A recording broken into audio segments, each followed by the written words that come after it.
Hey guys, তো আমরা চলে আসলাম একটা নতুন ভিডিওর সাথে। তো দেখতেই পাচ্ছ আমরা রেডি শেডি হয়ে বেরিয়ে পড়লাম। তো তোমরা ভাবছো আমরা এখন এত রাতে বেরিয়েছি কোথায়। অ্যাকচুয়ালি ঘরে বসে না ভালো লাগছিল না, তো ভাবলাম যে কোথা দিয়ে ঘুরে আসি। তো পুজোর টাইম ঘরে বসে থাকতেও ভালো লাগছিল না, যদিও আজকে বিশ্বকর্মা পুজো ছিল। তো আমি ভাবলাম যে আজকে অনেক জায়গায় অনেক পুজো হচ্ছে, অনেক খাওয়া দাওয়া হচ্ছে, তো আমাদের কোনো ইনভিটেশনই ছিল না আজকে। তো আমি ভাবলাম চলো তাহলে আজকে বাইরে কোথাও গিয়ে রেস্টুরেন্টে খেয়ে আসি। তো তোমাদের দাদাভাই রাজি হয়ে গেছিলো। তো আমরা বেরিয়ে গেলাম হচ্ছে আজকে নতুন রেস্টুরেন্ট, যেখানে আমরা প্রথমবার যাব। তো যাই হোক চলে আসলাম হচ্ছে আমরা ব্যারাকপুর মদিনা রেস্টুরেন্ট। আমরা ভিডিওতে অনেকবার দেখেছি, তো ভাবতেই পাইনি এরকম একটা রেস্টুরেন্ট ব্যারাকপুরেও রয়েছে।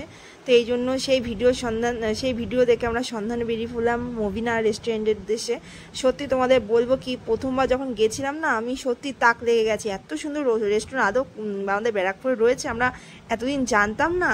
যাই হোক ভিডিওটা দেখে সত্যি আসার পরে আমাদের সত্যি বলছি, এতদিন যে কটা রেস্টুরেন্টে খেয়েছি আজকে রেস্টুরেন্টটা খেয়ে মানে মনটা সার্থক হয়ে গেছে। অমায়িক ছিল, মানে সবার সঙ্গেই ভালো ব্যবহার করছিল, সত্যি বলছি। আর এখানে যে খাবার দাবার মেনু সত্যি এত কম রেঞ্জের মধ্যে ছিল যে আমরা সত্যি ভাবতে পারিনি যে এখানে মেনু এত কম রেঞ্জের মধ্যে হবে। তোমরা যদি একবার এসে দেখো সত্যি খুব ভালো লাগবে। আমাদের তো মানে সত্যি খুব ভালো লেগে গেছে। আমরা তো প্ল্যান করে নিয়েছি যে আর একবারও যাবো এই রেস্টুরেন্টে। এবার থেকে যে কদিনই আমরা বাইরে খাবো এখানেই এসে খাবো। খুব সুন্দর। আমি যখন প্রথমবার দেখেছি না, মানে ঘুরে ঘুরে দেখছিলাম, সব আরবিয়ান স্টাইলের মেনু ছিল আর ভেতরটা পুরো আরবিয়ান ছিল।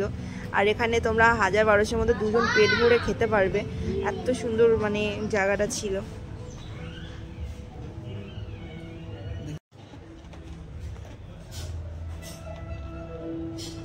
অরিজিৎ হাই বলে দাও। হাই ওই হাই বলে দাও। হাই। তো আমরা তো আমরা এখন চলে এসেছি মদিনা রেস্টুরেন্টে।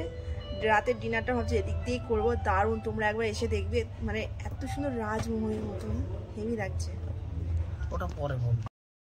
তো আমরা এখানে এসে এই থালিটা অর্ডার করে নিয়েছিলাম। এই থালিটার মধ্যেই এত কিছু ছিল যে তোমরা 1200 টাকার মধ্যে পেয়ে যাবে। তোমরা দুজন খেয়ে পেট ভরে যাবে। অনেকটা রাইস ছিল, আমরা তো খেয়ে পাচ্ছিলাম না। এর মধ্যে অনেক রকমের আইটেম আছে, যেটা তোমরা দেখতেই পাচ্ছ ভিডিওতে। অনেক রকমের আইটেম যেখানে তোমরা সত্যি খেয়ে শান্তিভাবে পেট ভরে যাবে, আর মানে অনেক কমের মধ্যে হয়ে যাবে তোমাদের। তো আর রান্নাগুলো সত্যি অমায়িক ছিল, অনেক টেস্টি ছিল। আমরা তো মানে খেয়ে মানে আমরা তো তাক লেগে গেছিলো, এত সুন্দর টেস্টি ছিল। তো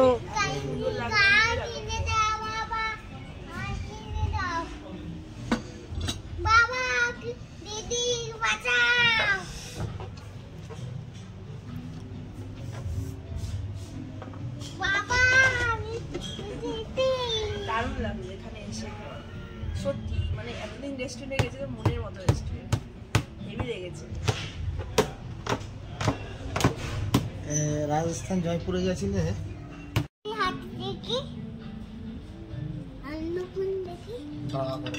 বাবার এই হাত দিয়ে না সস না কি আর বাড়া দেখে আখর খেয়ে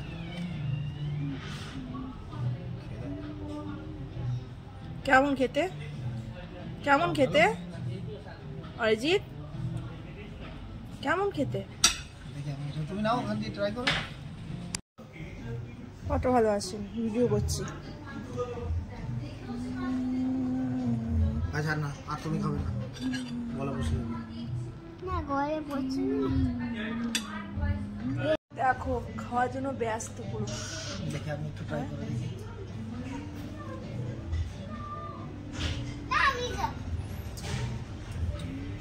খাও, এখানে খাওয়ার আগে খেতে হয়, তাহলে ফ্রেশ হয়ে যাবে। খা না তুই, খা না, খেয়ে আরো চিল্লাচ্ছিস বাবা। বুঝা তুমি এটা ট্রাই করো।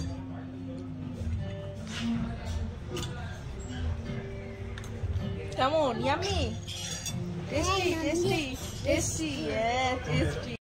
তো আমাদের খাবার দাবার শেষ হয়ে গেছিল, আমরা অনেক কিছুই অর্ডার করেছিলাম, আর লাস্টে ওটা দিয়ে আমরা পেমেন্ট করে বেরিয়ে এসেছি। খাবার কেমন খেলেন? দারুণ দারুণ দারুণ, অসম্ভব সুন্দর ছিল, টেস্টি ছিল। তোমরা চাইলে আসতে পারো। তাই